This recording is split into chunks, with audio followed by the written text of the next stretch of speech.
In 3, 2, 1. Wow, Penis. that does make a difference. No, I'm just kidding. The first word of our podcast is penis. Welcome Yes. to the very first. I feel like if we don't bring energy, people are going to get bored. So we should be have to like, bring welcome to the Methodbox Podcast. What is up, Merce Nation? No, I'm just kidding. So it usually takes a little while to get into it, right? Yeah, but I feel like this is something that's been a long time coming. And it's one of those things where even if I'm not ready, I'm still like, I've been ready. Yeah. We finally decided to start a podcast. If you're seeing this, that means you probably saw the video that we put on the Methodbox channel, which directed you to this channel of the Methodbox Podcast. Glad to have you here for the first installment. So is that the name? The Methodbox Methodbox Podcast? Is that what we decided?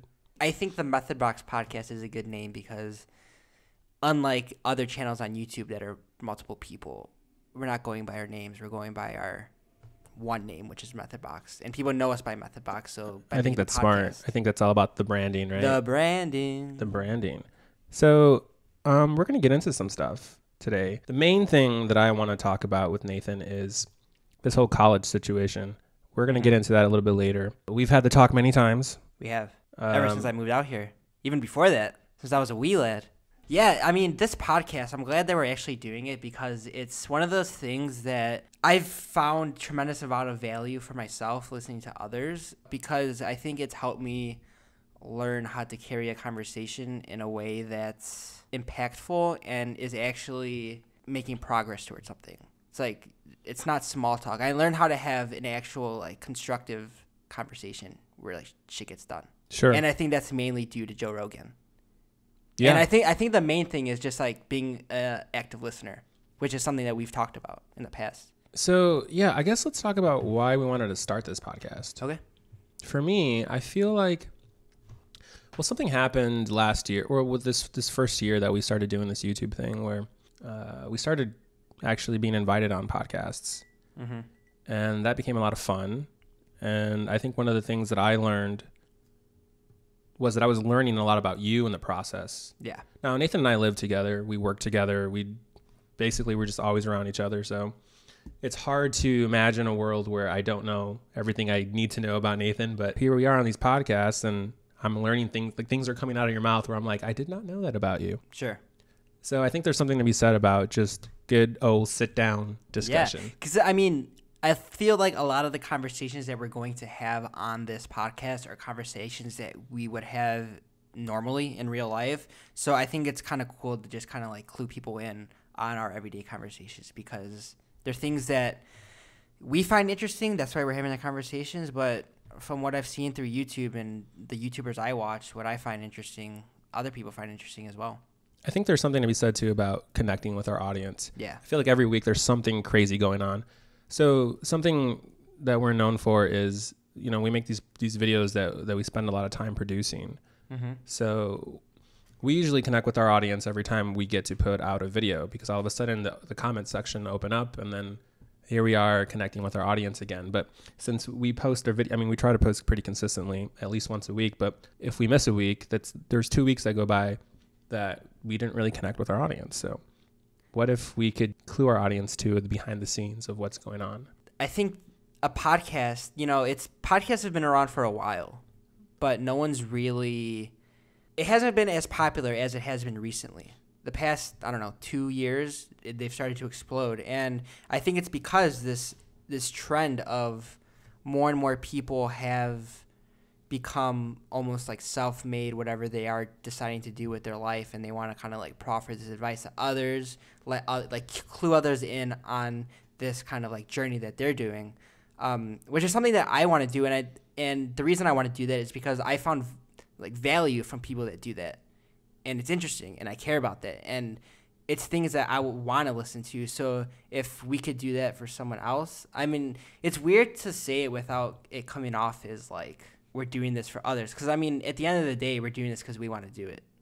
Yeah, it's just another creative outlet. Yeah, it's a creative outlet to, like, strengthen our overall brand. Our brand and, well, I guess for me personally, like, my conversation skills. That's for you. That's your main focus. You want to become a better conversationalist. Yeah, my main focus with this, like the main driving point why I really want to do this podcast is not for like the views or whatever. You mentioned something earlier too about the fact that it's like a journal entry. You want this to be like a documentative process for you. Even the fact that I started this podcast off saying the word penis. Like, I know that in 10 years from now, when I look back on this, I'm like, oh, yep, that's the 20-year-old me. Let that be a hint that this is going to be Methodbox uncensored. Oh, yeah. So basically, we could say whatever the fuck we want.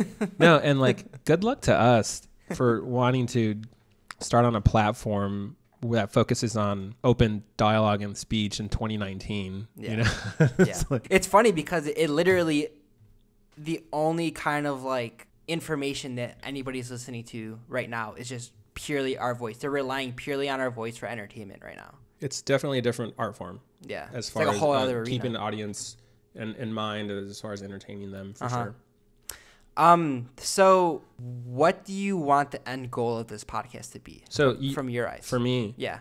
So well, like what's the purpose of this? Yeah. So for me, we ultimately will have two channels, right? The Methodbox channel, the original channel, and then we'll have the Methodbox podcast. Just because the first channel is so demanding of our creativity, of our time, and we have such high standards for what we want to produce as far as artistic integrity, and I feel like this can just be the outlet where we can kind of let our hair down. I would love this to grow into something where we can have like a Joe Rogan, we can have guests on that are, you know, we have, as entrepreneurs, we fancy ourselves entrepreneurs. We have so many skewers in the fire. For me, the YouTube thing is just one of them. And you don't know what's going to be the thing that pops off. What if that's the thing that pops off? All of a sudden we're the podcasters. Like, I wouldn't mind having that job, you know? Where it's like every day you just get up and you have a new awesome guest on. And you have a great conversation. Yeah, 100%. And it's to your point of Methodbox being this place or this hub for us to show like our work that takes a lot of time. You're limited to the amount of things you can say each week because of that. You can't go and basically show off your entire personality in one video. Right. So you're limited to like the theme of the video, and you're like spending a week editing and shooting and doing all the production of that video. So it's like each week you get a chance to show a little bit of your personality, but like, how do you show a lot of it all at once? How do you really get people to understand who you are? And I think this is a great medium to do that. It's another creative outlet. And I think at the end of the day, we're entrepreneurs and we're artists, and we need multiple outlets for these things. Because, I mean, if I wanted to have a conversation with like a blind person, what is the concept of color to you?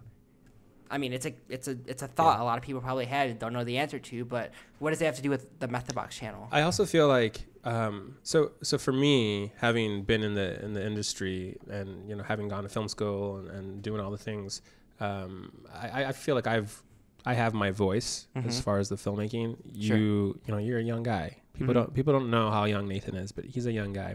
Yeah, there's definitely an age difference between the two of us. We won't say because we like the mystery of it, but here, we're going to flash a photo of the two of us together when we were younger. We'll pick what that for those of you that are watching on YouTube. For those of you that are watching on the YouTube channel, and then you can know that what the age difference might be. But yeah, and with that said, we should probably talk about the dynamic that you and I have. I think that's something people don't really know about us, you know? Yeah. But anyway, the point I was going to make is that you're finding your voice, and you need the time and the freedom to find your voice. I mean, we get into a lot of creative differences, and I think a lot of that has to do with the fact that you're stilted as far as I can be overbearing with the vision for what Methodbox has to be, or like the standard for what it needs to be. And that's great and all, but there needs to be an outlet for you to experiment and to not have so many restrictions and expectations so that you can find your voice. This can just be an outlet for that, you know? Yeah, and I'd say that's anybody. You know, it's important to have a distinct difference between like your work job and when I say, I don't mean like your work, I mean like the thing that you do. Like for me, when I say work job, I mean like the Methodbox channel, and an avenue where you can creatively do whatever you want. Like your hobby, something that you don't focus on like the monetization and the views, something you just do purely for yourself. And I think it's important to have that creative outlet as well as the thing that you're hustling on. Yeah, your main hustle. What? Just to put a button on this, why are we starting podcasts too? Outside of connecting with our audience and keeping you guys up to date with what's happening to us on a weekly basis and kind of giving you a window to the behind the scenes of what's going on, I think this first year, which we're about to wrap up, our first year on YouTube, we've heard so many times people, they want this kind of back behind the scenes stage access to what is the method to our madness, is what we used to say back in the day. So this is it. We're just follow us on this journey as well. And you'll know all that, because what you guys don't know is that there's a lot of creative tension that I think is healthy. There's something that's always happening. There are stories that lead up to how we did produce a video that just fall by the wayside because we don't focus on those stories. We just focus on the final product. Which is why a lot of these podcasts are just going to be Jonathan and I. You know, it's usually you see podcasts and it's, you know, each new episode has a different guest or something like that. I think with this podcast, we definitely are going to have guests at some points. I think this is more of a look for ourselves into like kind of this process and documenting this journey from a new perspective where we're able to like really understand, if we ever wanted to in the future, go back and watch. We're able to really understand how we felt during certain times in this process. Yeah. So that's why we wanted to start a podcast. What is the format of the future podcast? Like, so obviously this one, it's like the introduction, and then we're going to go into the college stuff later. But well, that's the whole next thing. week, is it just like, we're talking about what happened this week? Or are we going to like, out as we go, I think. Yeah. I don't. Well, I'm saying like for the viewers so they know. As far as the aesthetics go, I mean, so here's something that we can talk about quickly is we really need a space. This is something that has become a plot point in our storyline, and that's what we're trying to find the office. We're trying to find the creative workspace and all that. But you guys don't realize just how often we think about this. Like even today, setting up this podcast. Oh my God! I was like, why don't we have a space yeah, where everything is already set up? You just walk in, like you're going to work, and it's not. I literally had to crawl under the table they were sitting at, so Jonathan could like get the shot framed just right for me, and I was just like, yeah, we need a space. But yeah, and it's like not just logistically, but you know, creatively, aesthetically. Yeah, we need something that can be not home. Mm-hmm. Especially because we have, you know, it's different if we'd be able to have a podcast at home if it was just us two. But there's like a variable. Like basically our roommate, we can't control what she does. And it's like, I'm not saying it's a bad thing or anything. It's like her life. But we might not be able to record a podcast and it hinders our ability to create. And we just want to make it so there's no possibility of us having any kind of hiccups when it's actually time to sit down and record something. That's part of the reason why I want a space, just so I can like go to a spot and focus. I feel like my instinct is to tell our audience what our dynamic is. Okay. Because that's probably something that they've wanted to know this entire time, and sure, we've never really gotten a chance to tell them. So you guys already know we're brothers. You already know some of the broad strokes of I've been out here for 10 years and Nathan just came out here. We started the channel with an episode where he calls me to see if he can make it out to California to live. And that kind of kicks things off. We're reunited. Which we have to figure out if we're going to still say that in our bio, that we're reunited, because at this point it's been about a year. Yeah, and how a half. long does that phrase last for? Yeah. What's the expiration date on reunited? Yeah. Just like Happy New Year. When do you stop saying Happy New Year? Yeah. January 6th. So our dynamic, I grew up in Chicago with our mom. She married my stepdad, Nathan's father. So essentially we're half brothers, but we don't really see it that way. We're brothers. That's funny. Someone said that, I think it was when we interviewed Americana, the father. So it's Americana. It was at VidCon. It's this amazing pop locking kid who's gone viral, and he's got, he's huge. Like 12 years old. Yeah, he's like 12 years old. He's been on Ellen and all this. And we by the way, that's an episode we need to put out. The father was such like a stage father who was like a manager. Yeah, like a manager. Yeah. Like, and so we were like, hey, can we interview him? And he's like, yeah. And then he's like, meanwhile, he's like, so what's your channel? Like he was going to do some investigative work on us while we're doing the interview. This is like an offhand interview. This isn't anything big. And at the time, this was a year ago, so we had 200 subs or something. So immediately the father turned off on us. He was just like, oh, okay. He basically realized we were nobodies. so you guys are brothers or you like brothers? Really? He said that? Really? Told you that. I didn't know that. You guys brothers or you like brothers? Oh my God. People think I'm black. I guess I am. By the way, I'm half Mexican and half Cuban. Our mom is He's like Afro-Cuban, right? That's like Afro-Cuban. So that's why I have Afrocentric features. But yeah, and our mother's Mexican, and Paul, Nathan's father. So he's like the black version of me, and I'm the white version of him. Yeah, that's what we get a lot. Yeah. When we smile, we look a lot alike. Yeah, especially if you look at our profile picture on YouTube, if you like squint your eyes, it kind of it even looks like the same person. It could be the same person. Yeah. We did a good job with that with our profile photo. It's a photo of us of a close up of our faces, and then we did like a split screen of our face. Looking back on it, it was really, I think, wise of us to do that. It shows the creativity behind what Methodbox is with the clean white background, but also the fact that we're kind of like one brain, one organism. Shout out for Toby Agency for getting that picture. Yeah, Toby Agency. We were able to get a lot of really cool shots. That was a podcast we were on. When we did that podcast. Nathan was the brother I had always wanted. He came a little late in the game for me, but our mom finally gave me my brother. I was definitely an older brother, but I don't know if I ever felt that way. Or even felt that way to you. Mm-hmm. For me, it was always like I was like the cool other parent is what it felt like. Sure. So like it's almost like you had three parents, and you can go to whomever you wanted to for advice. Oftentimes it was me, because I would give you something from like a pragmatic point of view. Yeah. Usually I was old enough where I was wise on the subject matter at hand, but not too far removed so that I could relate to what you were going through. Yeah. Is that? Yeah. I mean, the way I see it, it's weird. For me, it's a little confusing. It's like, to me, are you like another parent figure? Are you a friend? Are you just my brother? Like, because with these different people, you have different dynamics with them. Like with a parent, like you don't tell them everything because like they'll scold you for certain things. With a friend, you tell them everything, and it's like because they won't judge you. It's like they're your friend. Like fuck it.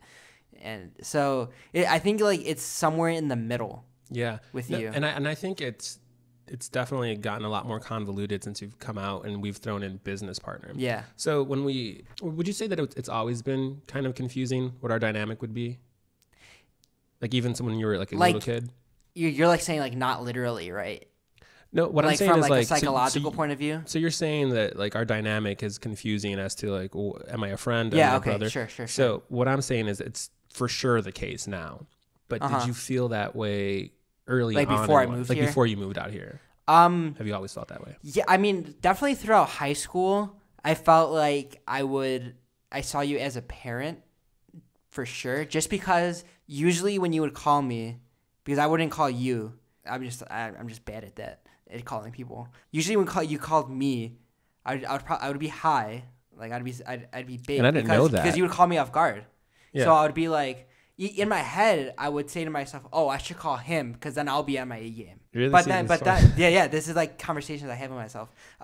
So I can be on my A game, but then like it would never actually come to fruition. So then you'd end up calling me, and I'd be like, and then like it'd be obvious, and then you would be like, "Oh, so how are your grades?" And I'd be like, So it like. Would I know that you were high? Like, would I make comments? I don't, because I'm really good at probably.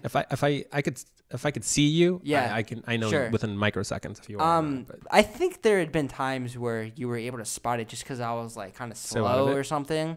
So yeah, definitely throughout high school, it felt like a parent dynamic just because of that sole reason. But I also valued your opinion on certain things.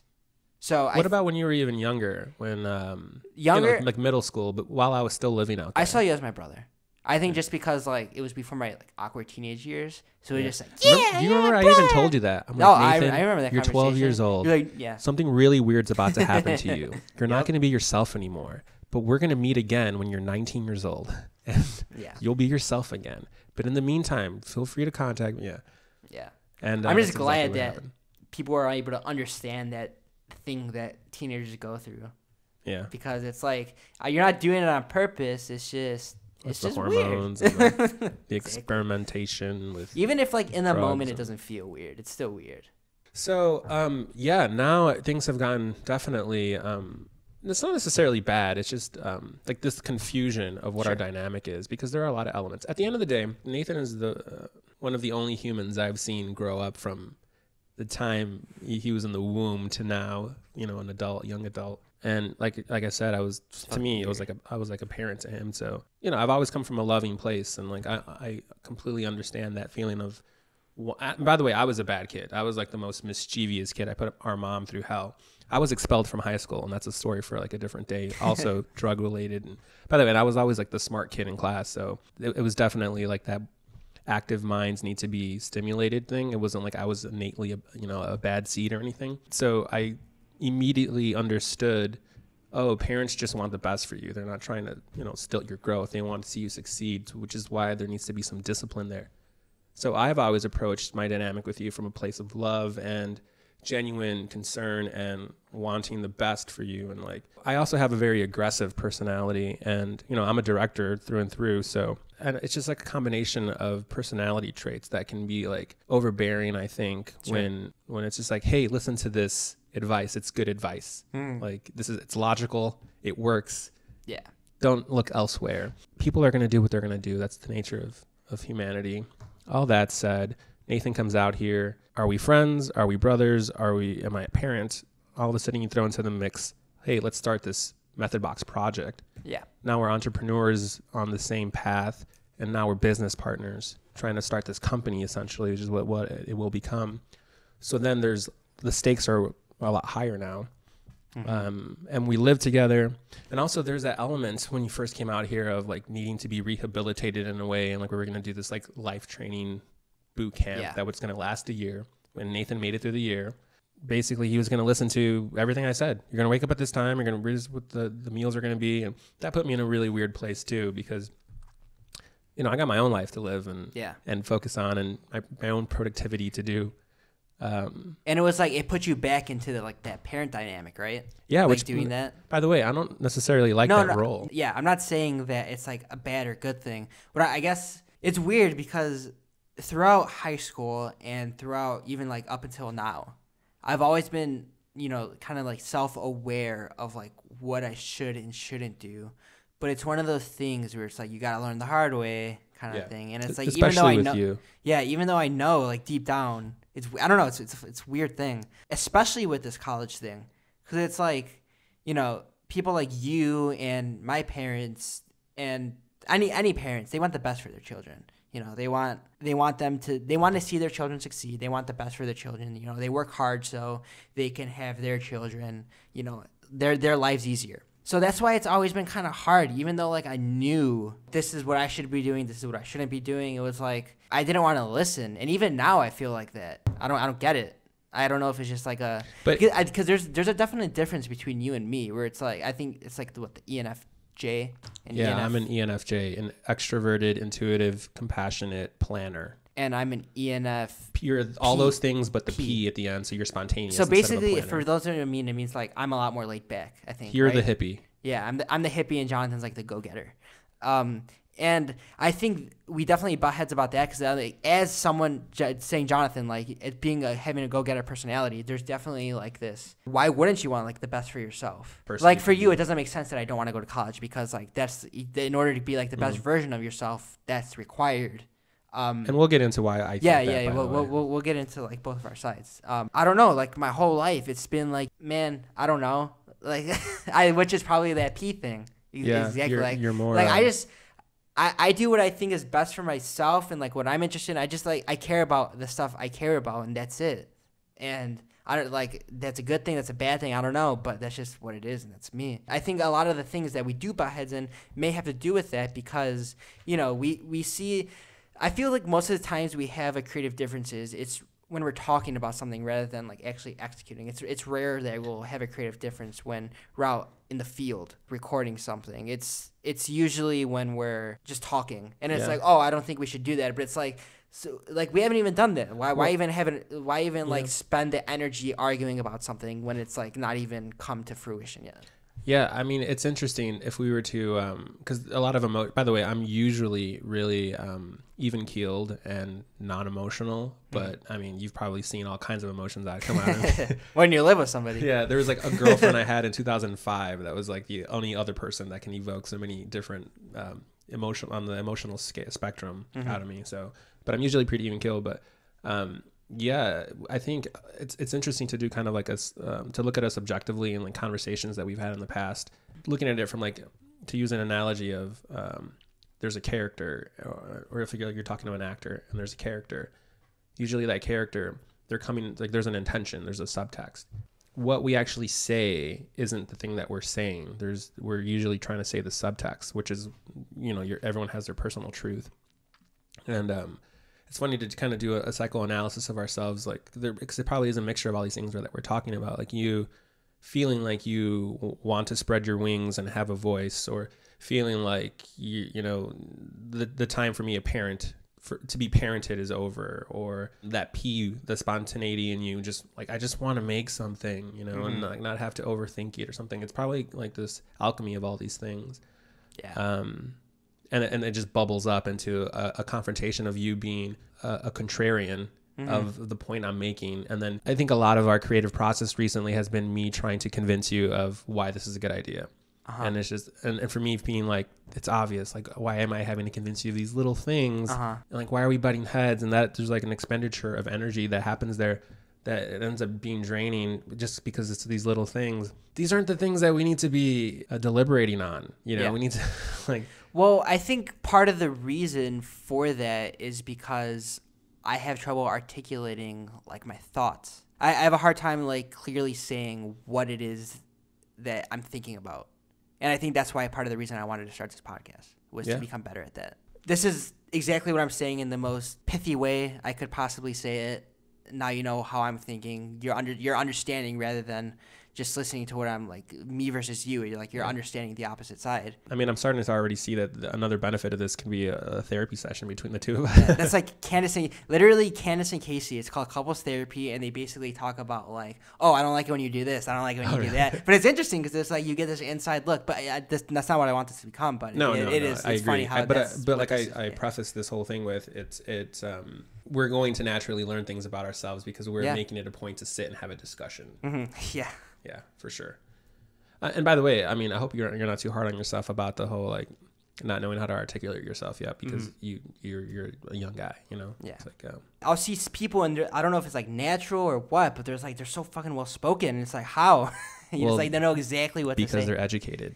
But even people that aren't, like, I don't know. I'm saying people that no matter what, people that come across that way, either they have gone through the system or they are self-educated. Yeah. The thing is, you have to be super disciplined to be that latter. Do you think someone could just get it through like nature versus rather than nurture? The two to talk about are the book smarts and street smarts. Sure. Another thing for street smarts, you're saying, is life experience versus I'm saying like, can somebody be like gifted in it rather than like learn it? No, I mean, I think knowledge is knowledge. Yeah. You like that's the whole thing. You need to spend some time absorbing knowledge, information. It's just that like people are, they're very easy at like certain people at like convincing others or being persuasive. Yeah, I mean, or being that can definitely be a nature thing. That's charisma. That's In fact, some would argue that you can't teach that. It's like that. Oh, when you want someone to keep talking, just don't say anything. Yeah, I mean, it's like little hacks like that. And some people are good at conversational style, and there's pacing that goes with that. But the most interesting people, usually people that have a combination of both. They're educated, and they have life experience to pull from. So they have personal anecdotes. Mm-hmm. They know how to structure the explanation of their life's experiences. So what would you say about something like Joey Diaz, who's like super... he's really good at telling a story. The comedian Joey Diaz? Yeah. Yeah, so remember how I was telling you, like, you could tell, I could tell, and in my experience, I could tell someone who's been educated or hasn't. Mm-hmm.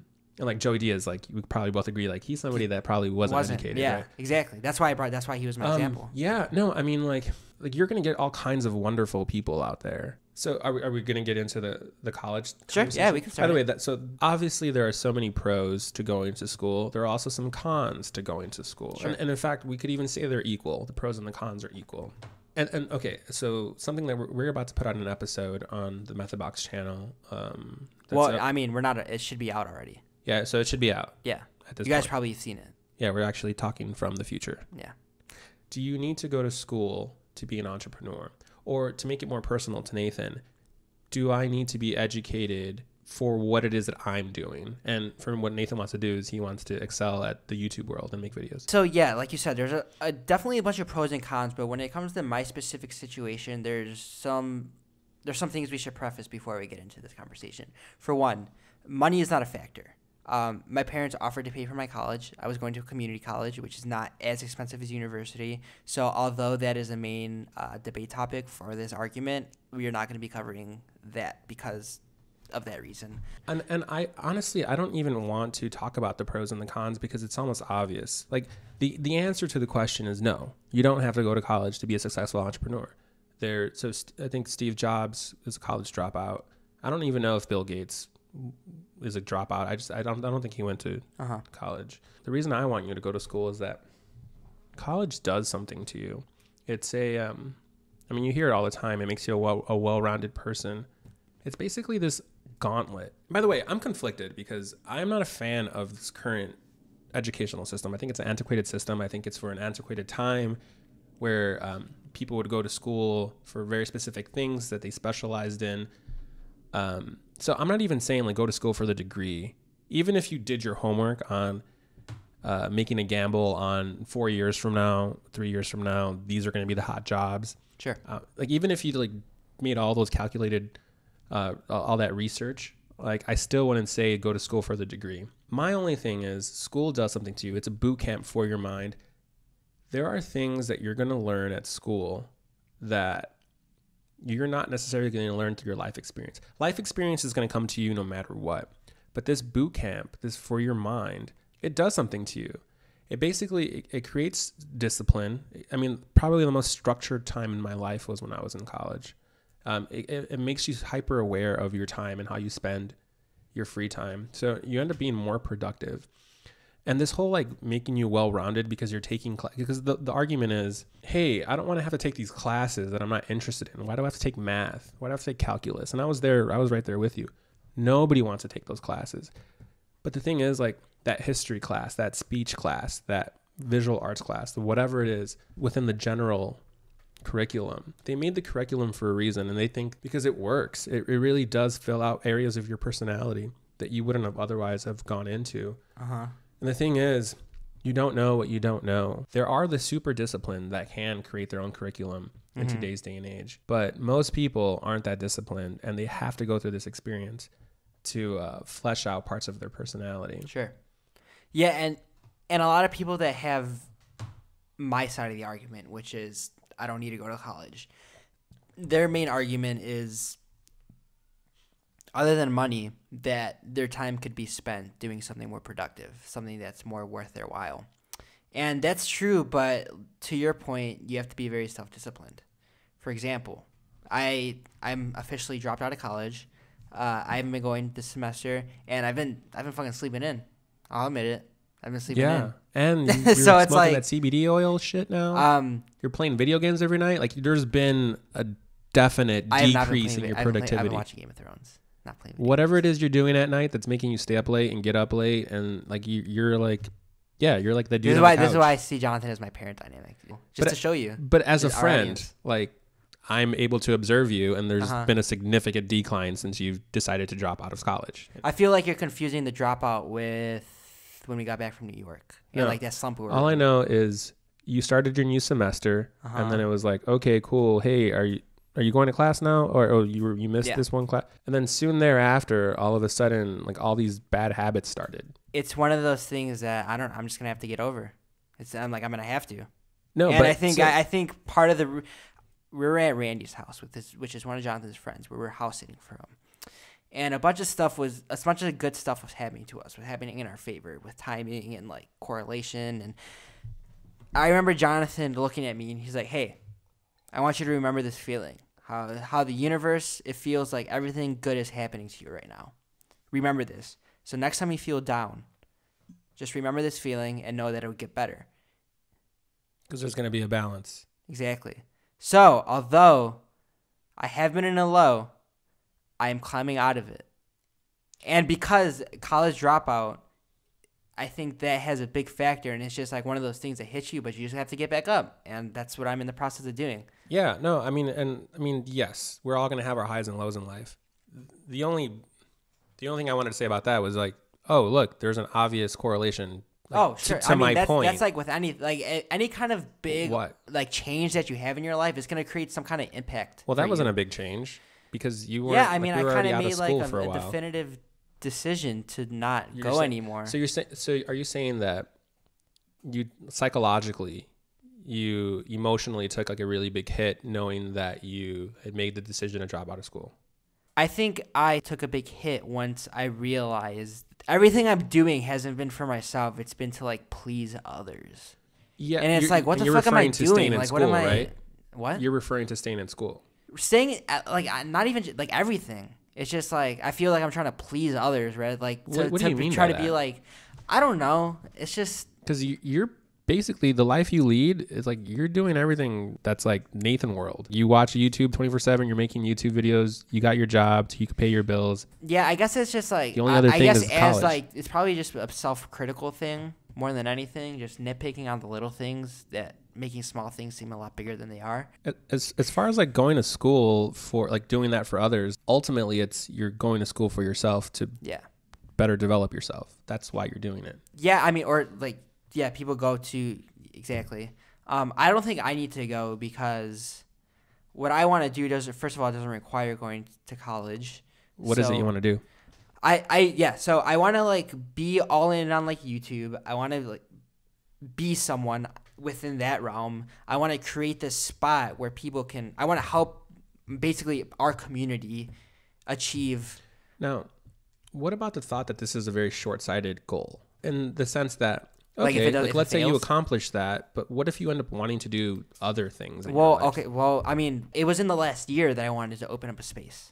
Who knows? Maybe tomorrow I'll have another epiphany. I would rebuttal by saying, actually, go to school for business, because if you go to school for business, they're going to teach you things that you don't know. Be a better entrepreneur having gone and learned business, because now you have the how-to. All you have to do is implement it, and now you can build whatever you want. Yeah. It's not just this one thing that you're focused on. Because right now it's very much you have all of your eggs in one basket. I think it's one thing to learn sitting down, having a professor spit words at you, taking notes, doing whatever it is that you're doing.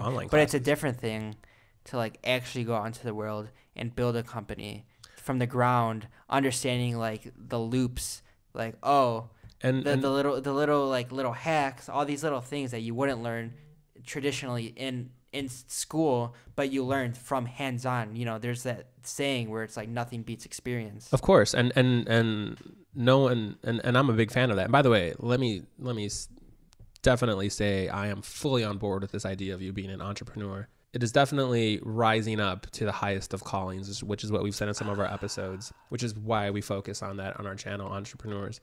Because you're doing something, you're getting out into the world and you're trying to build something, which is a lot more to say than other people. The thing about being an entrepreneur that I still need to learn is that self-discipline. It's a huge part of it. Yeah, because it's like part of the reason part of the reason most people have regular jobs is because it's structured. People go to school because it's structured. They're told to report to a certain place at a certain time to learn a certain thing. And it's super easy to just follow a schedule because you don't have to think about it. It's just done for you. Whereas you're an entrepreneur, you wake up in the morning, whenever you wake up, say it's 8 a.m. You wake up and it's like, damn, my whole day is mine. How do I leverage this day to be the best for myself? Rather than like, yeah, it's easy to just fucking hang out, watch TV, smoke weed, eat fast food. But it's like you have to be willing as an entrepreneur to want the best.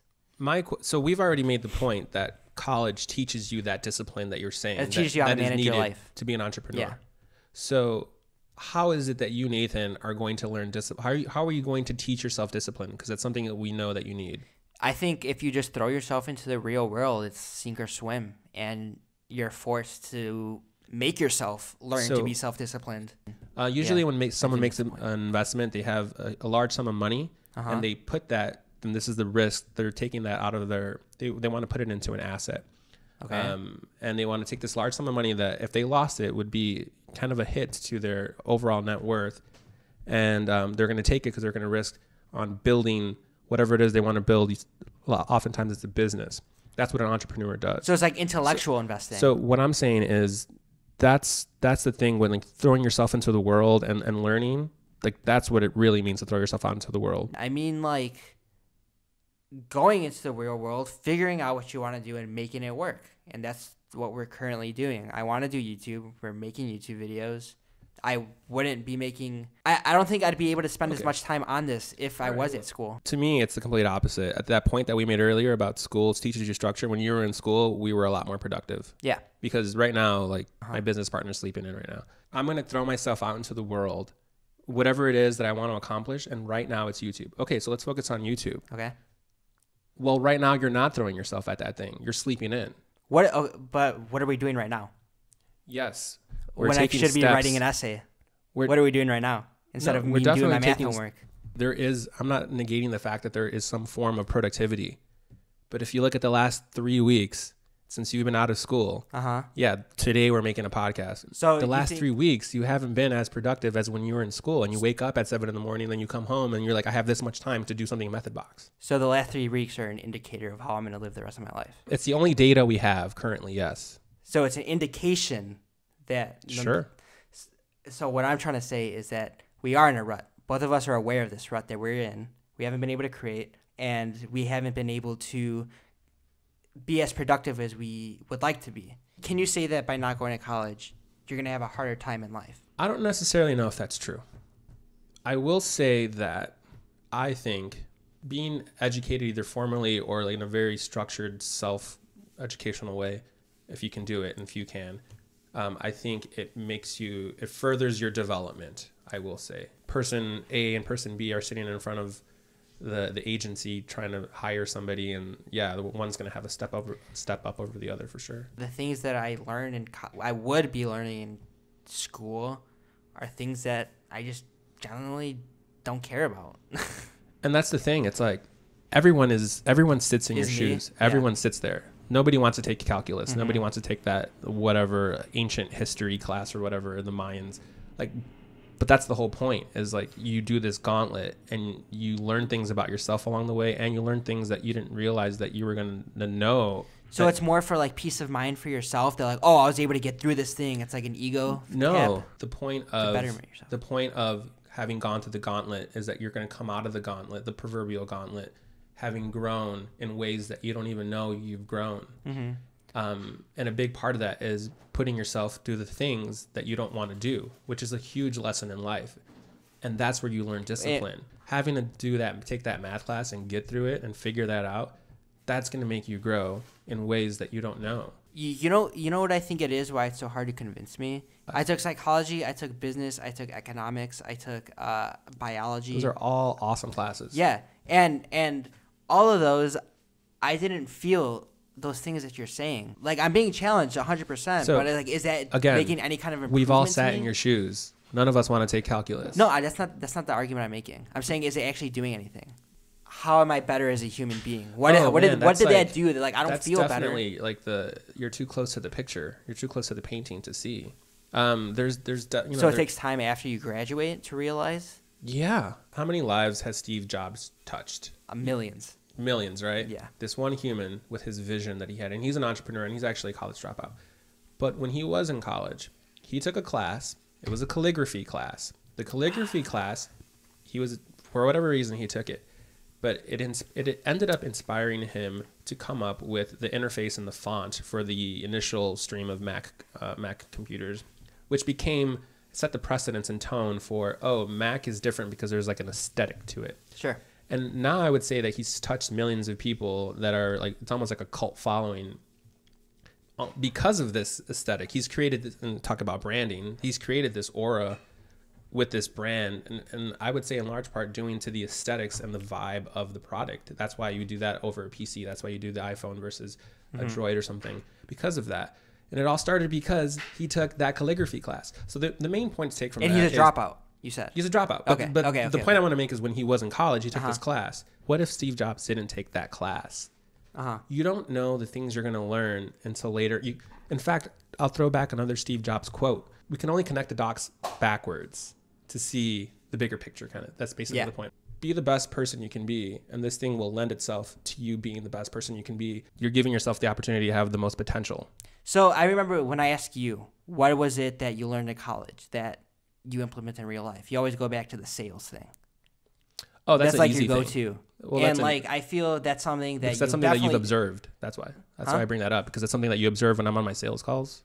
You're like with your clients. Yeah. So like so I feel like you've mastered that because you've done all those sales calls, not because you went to college, because you've like done that constantly and you've perfected that craft. How was I even able? Because you just did it. You just jumped in. Like you knew the risk. You just fucking did it. You just found a job as a DJ and you did it. Yeah, but the thing is, there's a skill set that I obtained prior Maybe to there that. is. No, like I know this for a fact. I'm telling you my experience. When I began that job, it would have been a lot more difficult for me to excel at that. In fact, I wouldn't be able to articulate myself on this point if it wasn't for an education.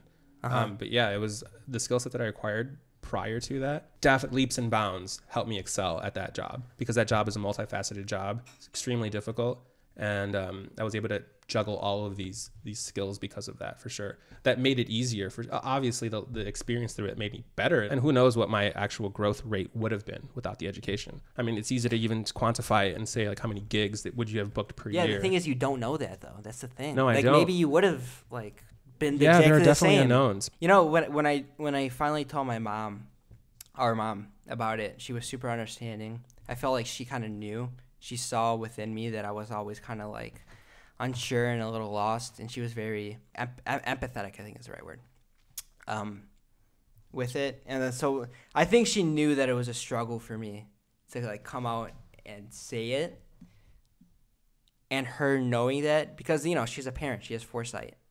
Mom, I didn't know. Did you know she stopped going to school for like almost a decade? Yeah, I was there for that part. Why do I find out all these? She went to cosmetology school, and we were poor that entire time. When she went back to school, she got her teaching degree, and all of a sudden, we were living the life and living in the suburbs, for sure. It's like I wish I knew. I experienced all that. I wish I knew all these things before I decided to like make the decision whether or not to go. Like I felt all this pressure from like all these family members that like I should go, and then it's like, oh, my grandma didn't go to college, really? Mom dropped out for 7 years, really? Like, oh, that would have made my. It's like it's unnecessary pressure for some reason. Yeah, but you shouldn't see it as pressure. People. Like like ultimately, no one. You're past it, so you don't understand it anymore. And it's like once you're in it, it's hard. Ultimately, yeah, it's all about you, and you're right. It doesn't matter. This is your life. You're living it, and what anyone else says is irrelevant. All we can do is offer our advice, and all you can do is make your decision. Mm-hmm. But the only thing is realize that it's not pressure that we're putting on to do this and then wag it is though. Our finger. That's what it feels like. I can speak for like me and my friends and almost every other like senior in high school at the time. I could speak for myself, and when I speak to you about it, it's coming from a place of this is good advice. I think it's going to better your life. I'm coming from a place of love. Yeah, I wish someone could have just like sat me down and been like, "Yo, I know it's hard. I know you have a bunch of conflicted thoughts in your head. I know there's going to be a struggle. It's not the end of the world if you don't go to college. It's not as big of a deal as you think it is. Just as long as you're happy, that's all that matters, because at the end of your life, it's your life. Who the fuck cares what people think?" Yeah, I feel like you're angry at people. I'm not angry. I'm angry at myself for like having this. That anxiety? Yeah, it's like it's pointless. It's self-inflicted. Yeah, it is. It's like, what if I really just really just don't want to? And it's like now I have to convince all these people why my way of thinking is better than their way of thinking. I don't think you have to convince anybody. So, well, this conversation is, you've already made up your mind. We're having one final conversation where I could attempt to convince you for the podcast, but I mean, it doesn't matter what I say. You've already made up your mind. In fact, you made up your mind probably even before you came out to California. I've always been on the fence about it. Oh, it's not for me. And then I've been like, oh no, I can do it. And then like I do it. And then I'm like, no, this isn't like once I'm in it, I'm like, nah. Like it's been a back and forth of me convincing myself and then me realizing it's not for me. And then once it's over, me like, oh no, you know what? I can't do it. And then it's like the same fucking pattern, cyclical. Yeah. I mean, and it's just like, what I spent how many years and how far have I gotten? It's like, what's going to change? Nothing's going to change. Like, why even keep wasting my time and money going to this place? Nothing's going to change as far as your outlook on it? Like, yeah, like I've taken a certain amount of classes. I failed a certain amount of classes. And it's like, it's the same as freshman year. It's like, What's been the difference? Like, Yeah, what well, the is thing it is going to be you like had one this- day I'm going to wake up and magically I'm like, oh, Yeah, let's fucking do this thing. I'm going to graduate from college. Well, This yeah, is I it. mean, that's where the discipline comes in. You have to basically, be like, I'm going to get through this and like figure it out. That's part of the growing process in college, is that you do that mental boot camp, 4-year boot camp. There's nothing that where this thing teaches you discipline. There's nothing else like it. And by the way, we're saying doing college right. So it's like you go to community college to minimize Your gen the eds debt. and then, You're coming home every day. You're definitely not in a party environment. On top of the discipline, college creates an arena. And I think Jordan Peterson says this, but it creates an arena for you to explore with your mind. That's what traditional classical school was. It was an arena for you to do that. I realized when I was in Illinois that I was in a bad spot and I needed to get out of this spot. And I realized that whatever it is I'm doing, I can't keep doing. Whether it's like the people I'm hanging out with, the things that I'm doing, like how I'm spending my time, whatever. I got to get out of that environment. So then I came out to LA. And then obviously it's been significantly better. I'm actually like prioritizing things. I have a job that pays significantly better. I'm living on my own. I'm not like under my parents' roof anymore.